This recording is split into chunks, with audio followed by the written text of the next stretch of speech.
Big Joe, what's up, man? Hey Jimmy, I'm in. I'm in. Good afternoon to you. That's fascinating to me. We should probably start there, man. Where are you calling from today? Recently, I am in Auckland, New Zealand, and it is 12:10 p.m. on Thursday. Wow. Okay, so 8:10 Eastern time here in Indianapolis. So that's a difference of 8 hours, 16 hours, I think. 16 hours. Okay. How does that impact like relationships at home, man? I mean, that's a difference in time where you can't really make phone calls too easy. It's really just like we set up this meeting between you and me. Like you Yeah. really have to put effort in to be able to talk to people that you care about and stuff like that. It's just a lot of extra work and planning. And when I went to the University of Indianapolis, we both ended up going there. I was surprised too, man, looking at your biography. You were only there for one season as a Greyhound, right? Or were you there for multiple years? Like two, Okay, yeah. like two and a Um, half. okay. But it seemed like you were a staple for the program, even though you're only there for a couple of years. When you think back to the recruiting process, how did that whole thing start, and when did you kind of discover that you had a talent for basketball? Well, I always felt like I had a talent before even other people could see it. Yeah, yeah. But yeah, coming out of high school, I didn't have no offers or anything like that. I just went to a school called IU Southeast. I just went to an open gym and was able to get a couple dollars to play there, and then I got better. The 2 years I was there, lost some weight, and then I was able to come back home and get the full scholarship that everybody strives for. I was able to do that. And when you did play for UIndy, you were their leading rebounder as well as their leader in blocks. And we'll get into some of the plays that excited you in your career. But we just celebrated Fourth of July yesterday in the United States, and I'm wondering, a lot of citizens here have their flags out and their patriotic garb that they wear. But with you living internationally, is patriotism a thing, or is that just kind of exclusive to America? It's different types of patriotism. Like right now in New Zealand, there's a lot of Samoans and Maori people, and they're celebrating. They're about to start a new year. So like it's not July 4th, but they're still celebrating something else. And even I think the another last holiday, I think it was Father's Day. Y'all had a couple weeks ago. Mm-hmm. Yeah. Here it wasn't Father's Day, but they do have Father's Day, but it was like a long time ago. So they were like, why are they celebrating that? Like, it's not Father's Day here. So Tell me, because I haven't kept up with it, what are all the different places that you've played internationally at this point? I started in Germany. I was there for 6 years on like four different teams. I played in Helsinki and Finland. I Wow. played in Mexico and Romania, and now I'm in Auckland, New Zealand. Well, and four teams in Germany over 6 years. Like, I guess you're in it to play basketball and to build your game as best you can. But part of the frustration playing internationally is like there isn't as much stability, is there? Like, you're not going to be in one place for that long. Yeah, yeah. Like you get in there, you do your 9 month season, and then you're back home for 3 months until you find out what's going on next. Okay. And is the season, I was going to ask you that too. Typically, the NBA is from like September through June. How does a typical international season run? The most general one in Europe, you're leaving around August, and then you'll be back home in the beginning of summer around May. Okay. My cousin, I don't know if you knew him, Joey Bronk, who played at Butler IU. He went over to Poland, and they're speaking Polish there. A little bit of a language barrier. Is there anything of that sort that kind of makes it difficult for you? Yeah, it depends. In Germany, there definitely was, but in Finland, a lot of people knew English, and here in Auckland, a lot of people knew English. Okay. So I think Germany and Romania were like my biggest places where the language was a problem. I walk around with a translator in my hand constantly. Is English the primary language in New Zealand? I'm not even sure. I think so. Yes, yes. The only language other than English is that I've heard somebody say is Kira Ora, and that's like hello. Other than that, everybody's speaking English. Yeah. Yeah. And what did you major in at UND? I'm curious. Communications. Okay. Yeah, I did too, Yeah. man. We were in the same department then. Did you end up doing any radio or TV with UND? Uh-huh. I did a little bit with the Top Dog program. Okay. Yeah. You remember that? Yeah, I did a I little bit love of it. all that stuff, man. I love it. And with you playing basketball, I know several folks that were, once involved as an athlete with the Pacers are now in their public relations department. I mean, do you hope to work in professional sports in the public relations field once you're done? Definitely. I definitely want to work in the public relations field and mix it with sports. So like that just goes back to, maintaining the right relationship so that I can come back and ask somebody, how is it? How'd you get started? How'd you like it? What can I do for whenever I'm done playing? What about being an agent? Would you want to represent another player in like contracts and stuff? No, but I could probably help out. I Right. could I could help out. I already had coaches asking me about other coaches or asking me what this organization's like. Like I Uh-huh. kind of am kind of doing that, but I'm not like certified, but people call me and ask questions all the time. One guy that I talked to about his international experience was Paul Jorgensen, who, he's been playing quite a few years in Spain. And I think he has an agent now that speaks Spanish. I'm just asking for like players who need representation. Is it important if you're going to be playing overseas to have somebody who can speak multiple languages? That's very important. It just makes your connections broader. Some agents be like, "Oh, I can't work there because I don't know anybody in this country and I don't know anybody that speaks that language there." So it's like, Right. how are they gonna get you a job or get you broadcasted there if they can't communicate with anybody over there?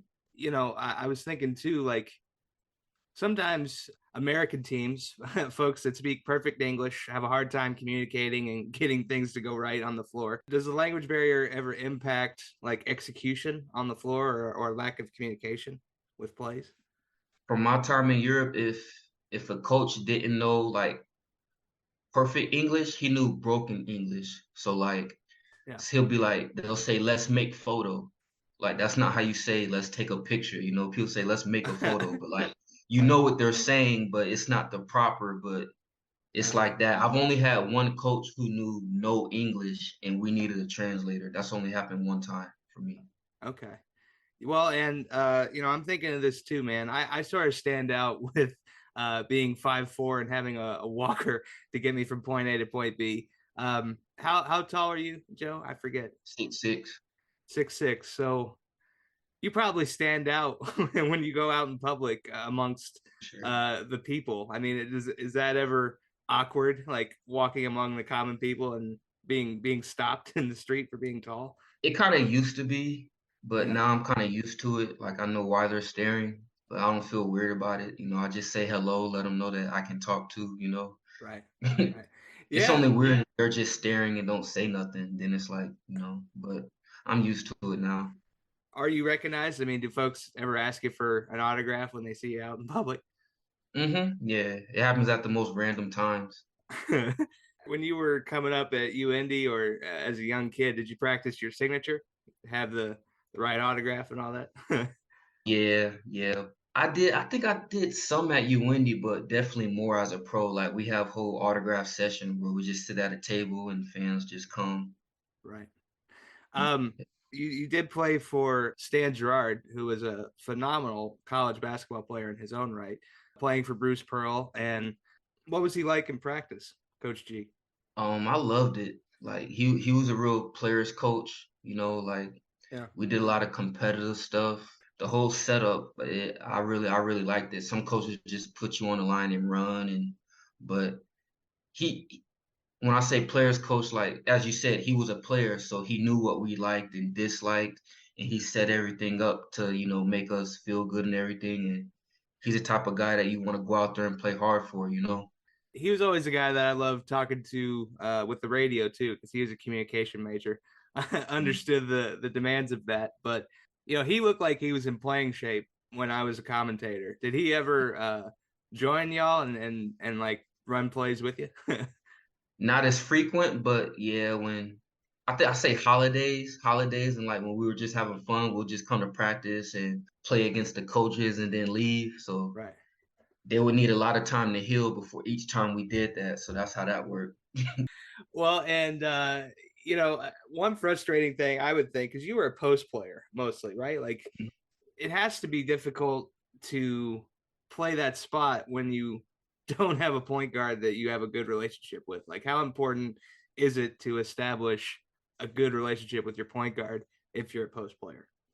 It is very important that you guys are on the same page for sure, because they got to know like where you want the ball, and then also they need the big man to set a screen for them too. You know, if we don't set good screens, they're never gonna get open. So like you definitely gotta work together, but not just with the point guard, just with everybody. But the Right. point guard has to have a good relationship with everybody, you know, but as a big, it's definitely better if you have a good relationship and communicate real well with the point guard.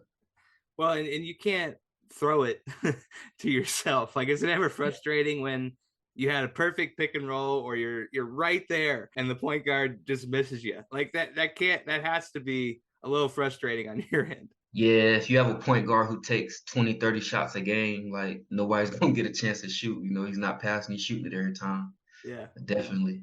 Also, as a guy who's 6'6", you're familiar with dunking the basketball. That wave bye bye to me a long time ago.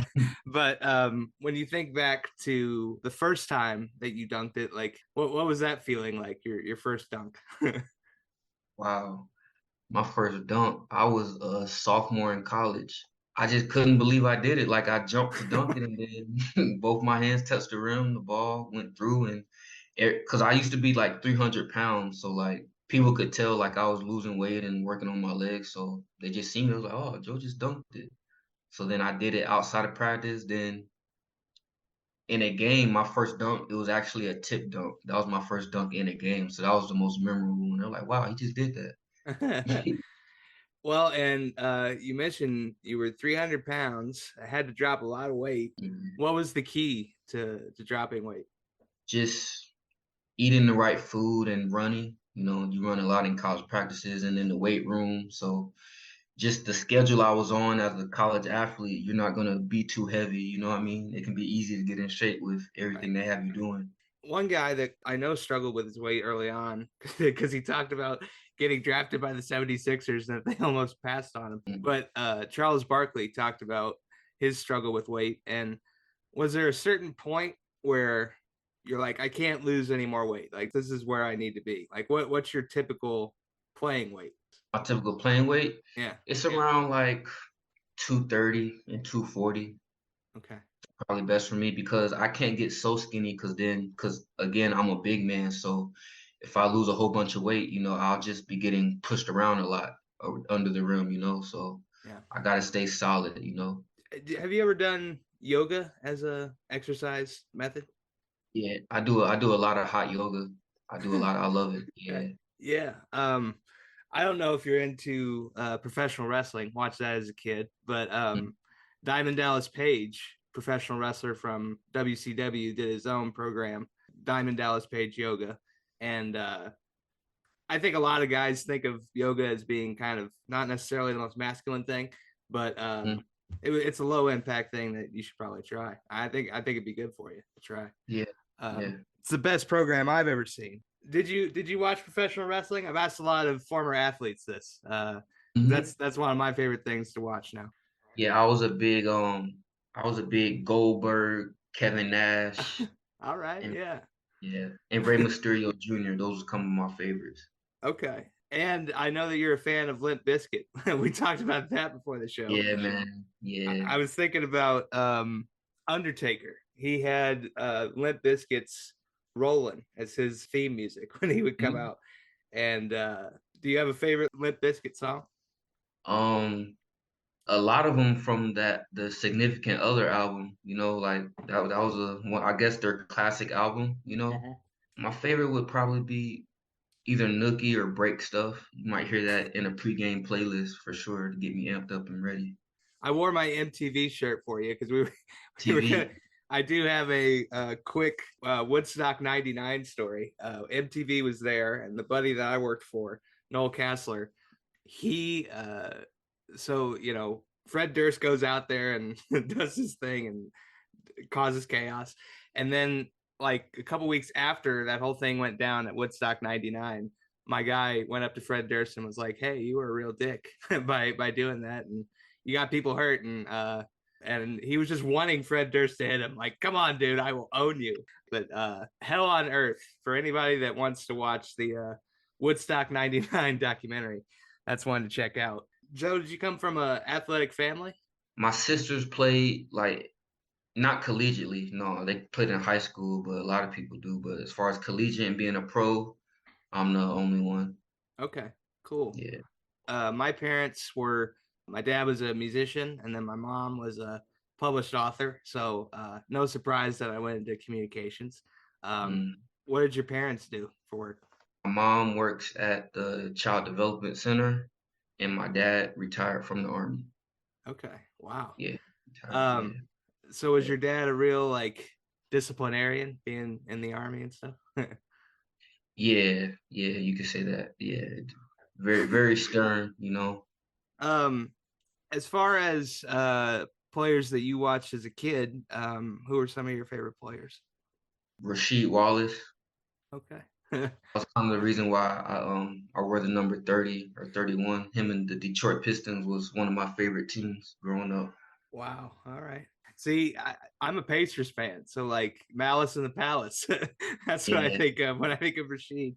Um, Ben Wallace too. That was another guy that was on that mhm. team. Chauncey Billups, Richard Yeah, Hamilton, lots of good Tayshaun players. Prince. Yeah. Right. We do have an NBA champion involved with the UND basketball program with Jordan Lloyd. Did you enjoy playing with a new set of teammates coming from IU Southeast? I mean, that's kind of a tough transition to come to a new school and have to fit in right away. It was just great for me, you know. First, cause Reese, he Yeah.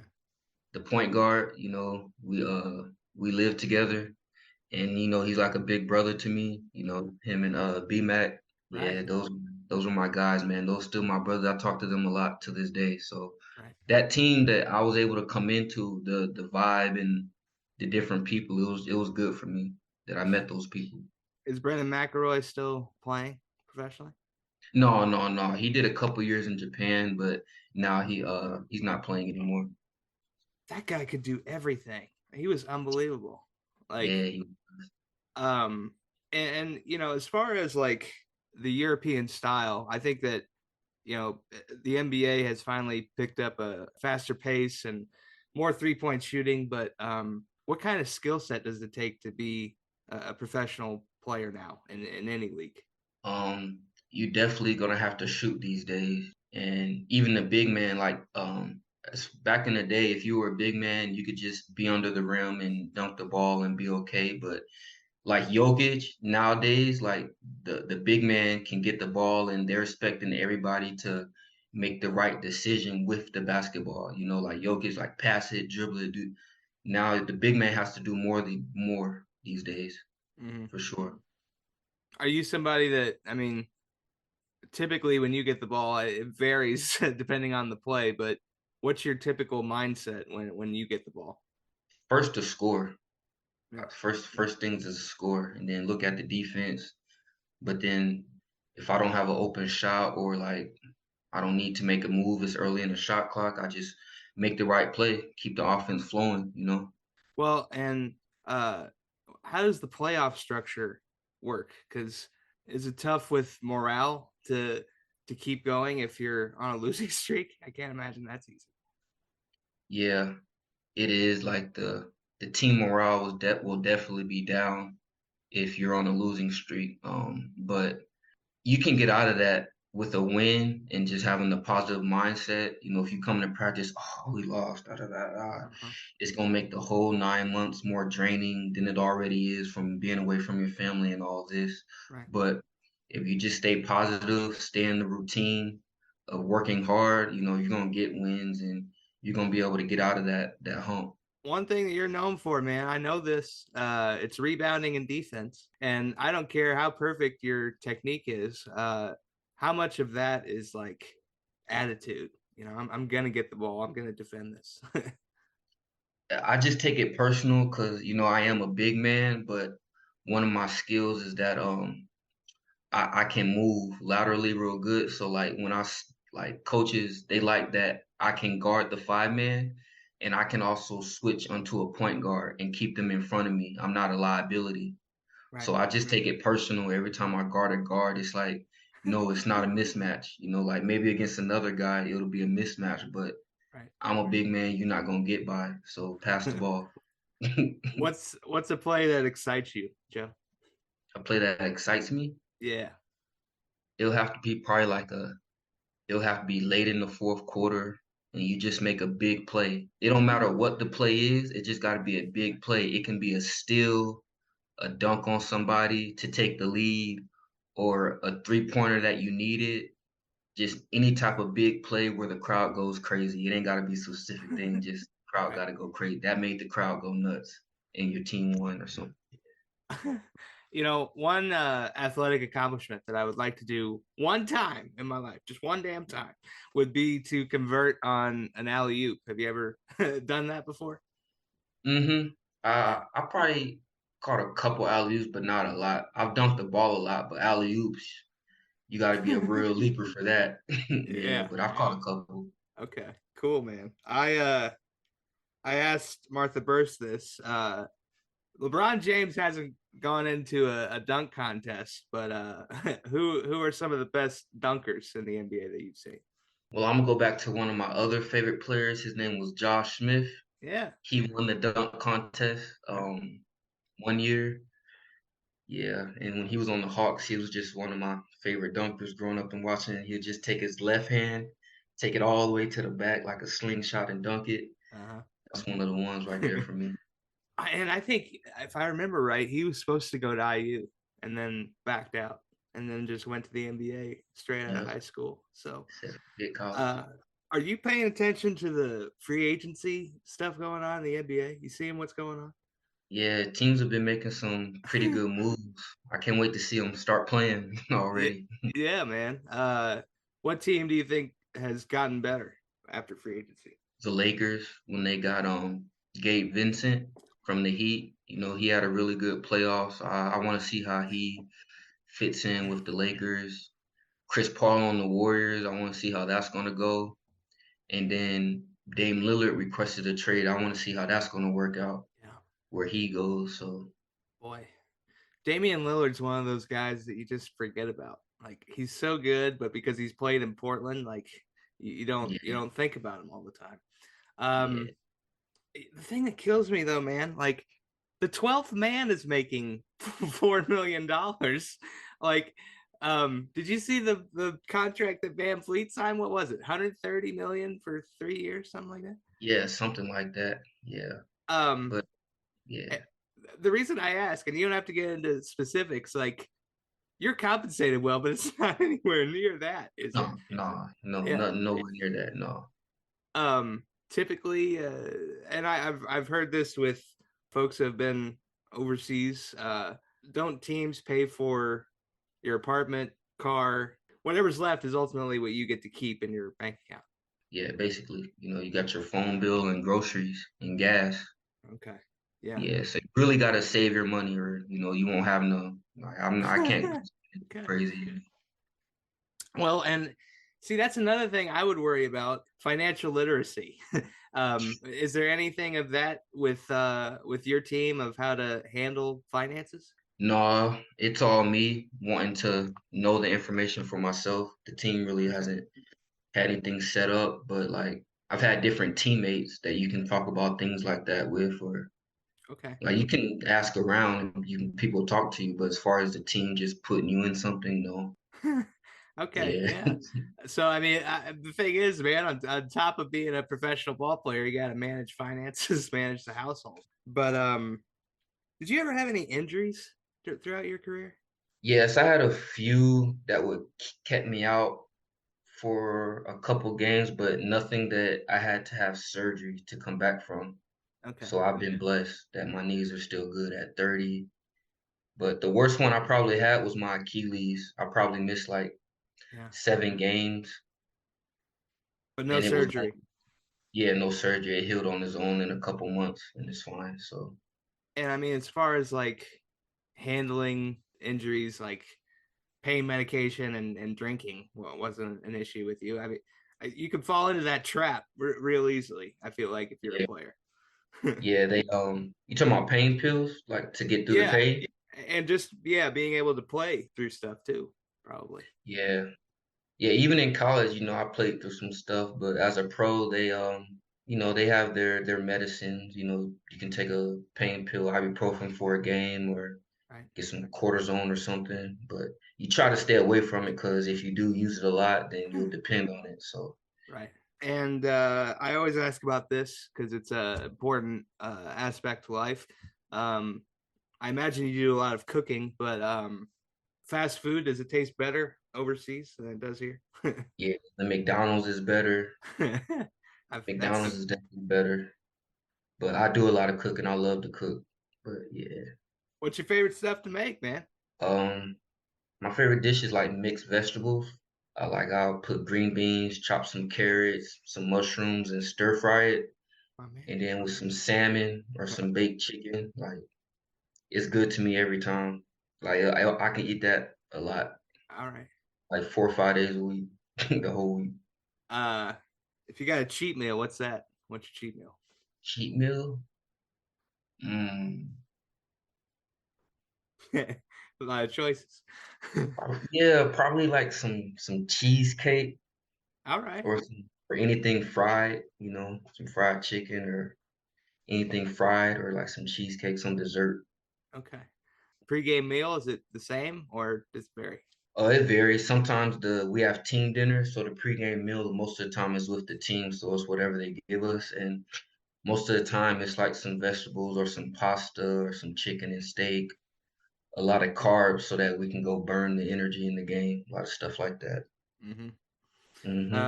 As far as superstitions, was there like you had to wear your socks inside out, anything like that before a game? uh,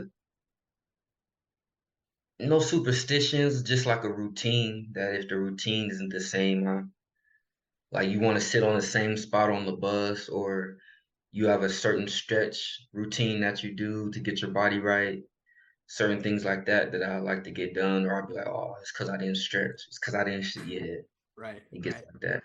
Um, well, and everybody when they get on the floor, I'm sure it's part of a bigger team routine, but what typical things are you wanting to get polished right before tip off when you're doing warm ups?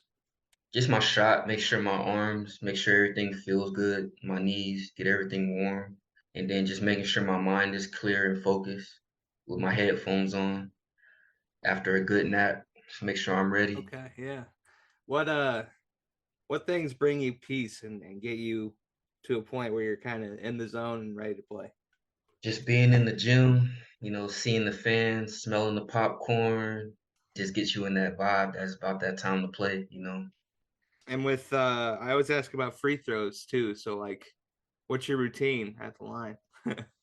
Pretty generic, just 3 bounces, and then I breathe, and then let it go. Is Yeah. that is with free throws, is most of the success about the routine and executing it the same? Yeah, I think that's kind of mental too, because when I practice, I don't do my routine. I just catch it, shoot, catch it, shoot. But when the game comes, I do my routine. I add a spin in there too, couple dribbles, spin it, catch it, then release. Looks good in a picture and a video. I know Right. that. Um, also, man, no shortage of like debate shows and highlights to watch in America. So, like, what sport programming is there available overseas, or is it mostly like just watch Netflix? It's mostly Netflix, and then with the time difference, I try to stay up to watch what's going on back home. Like Right. I have to stay awake for NBA games, especially the West Coast ones. or Right. NFL Sunday. It might be a crazy timing. I gotta watch the Colts at some crazy time. Out here, it's mostly like football. Here, they like cricket a lot. So I'm actually learning new sports too, the rules and everything. I love it. Yeah. Are the Colts your NFL team that you Oh, typically? yeah. Yes, for sure. I'm a Colts fan. Yeah. Boy, bro, I'm telling you, man. I was telling somebody the other day, like, we just need to appreciate the fact that we had like 20 years of great football. And like our fan base isn't used to losing. I'll say that. What do you think about Anthony Richardson and the new players coming in? I think it's going to be fun to watch. I'm not going to say it's going to immediately transfer to wins, but he's a quarterback that can run, and then we have the best running back in the league. Uh-huh. So it'll be interesting, how many yards they be running for this season. Yeah, no, that'll be a dynamic pair. We did have one player on the team get in trouble for gambling, and Yeah, I know it's different in Europe, but is that any kind of issue with the game that you're playing? no, Okay, I, I didn't I know don't if you think were. it's a problem out here. You just can't bet on your games. Yeah. Yeah, Okay. I feel like that's anywhere. I feel like that's like common sense anywhere. Don't bet on the game that Boy, you're playing. Yeah, you're a bold dude if you're betting against your own team. Like, right. I don't know, man. We'll see what kind of impact that has on the team and the league worldwide. Um, did your family get to watch you play basketball? Get to see a lot of your games too? Yeah, they also have to stay up, or it might Oh, be right. early wake up for them to be like, hey, the game's coming on this time. Or some places they stream the game on YouTube so they can go back and watch it whenever they get up. So Okay. it Good. depends. I'm glad it's available. I talked to Aeneas White several months ago, and he said that he always had to find his mom in the crowd before he could go into the game. Was your mom always your biggest fan when it came to Yeah, the family and stuff?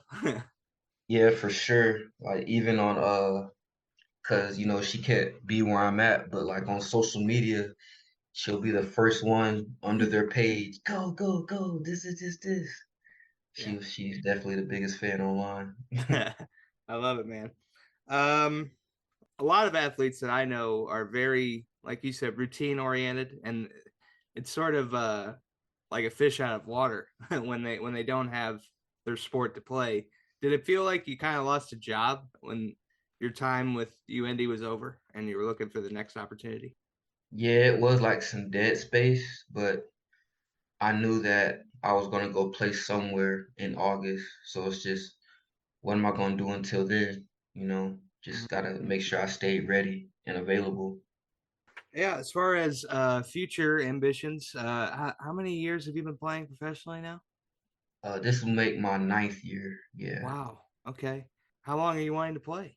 As long as possible, man. Like I Yeah. had some guys stop playing because of their knees or they lose love for the game, Right. but my knees are good and I'm still having fun and I'm loving the game. I'm loving where it's taking me. So right now, it's as long as possible. I've had teammates that have, retired at 39, Hmm. but they had kids and stuff, so that's why they stopped. So everybody's situation is different. Right now, I'm gonna play until, Love until somebody make me stop, or until my body says no. But right now, I feel real good and it. Right. I'm still having fun with it. Is there any country that you're like, no, I won't go there? Maybe like a lot of countries in the Middle East, maybe like Iraq, Saudi Arabia. They have leagues. I didn't even know they had leagues. Yeah, yeah, there's people playing everywhere in the world, man. But even like Helsinki was nice, but that has a border to Russia. Right. So my family back home was looking at me like, you're 2 hours from Russia. Is everything okay? It's like, Yeah. yeah, nothing's going on here. Yeah. Well, a quick story, and he won't mind me telling. When Joey was over in Poland, there was a bomb that was sent from Russia into Poland, and it was accidental. Like it didn't cause for the other NATO dominoes to fall, but we were very worried over here with the global war happening, and None of that impacted what you were doing. You weren't involved in any of that directly, were you? Mm-mm. Okay. It Yeah. was just scares because it was 2 hours away, so people were just on edge, Right. and they were scared because Finland didn't have an army. So if something happened, like regular people would just have to, like doctors, my teammates, regular people would have to like put down whatever they're doing and go pick up a gun. That's how it worked there. So Jeez that's what they were Louise. worried about. Wow. Yeah, Um, and okay, your father was in the military. Just asking. I mean, did you have any experience with guns? I mean, are you comfortable with that sort of thing? yeah. I go to the gun range sometimes. Yeah, Okay.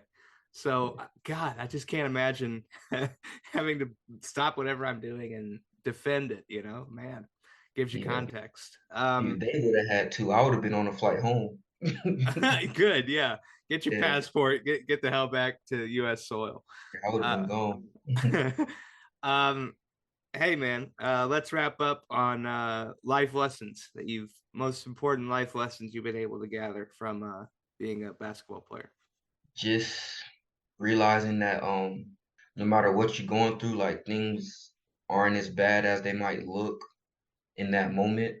So, just keep going. Don't give up because I've been like, you can find yourself stressing and worrying yourself about something, and then you look at somebody else's situation and they'll be happy to be where you at. Mm, So just staying positive and don't take nothing for granted. That's one of my favorite mottos. Don't take nothing for granted. absolutely, Joe. How can folks reach out and follow you as well? Lawso third on Instagram, LAWSOXIII. Yeah. Brother, thank you for being here. It's been a joy to cut it up and talk some basketball with you. All right. Thank you, man. Thanks for having me.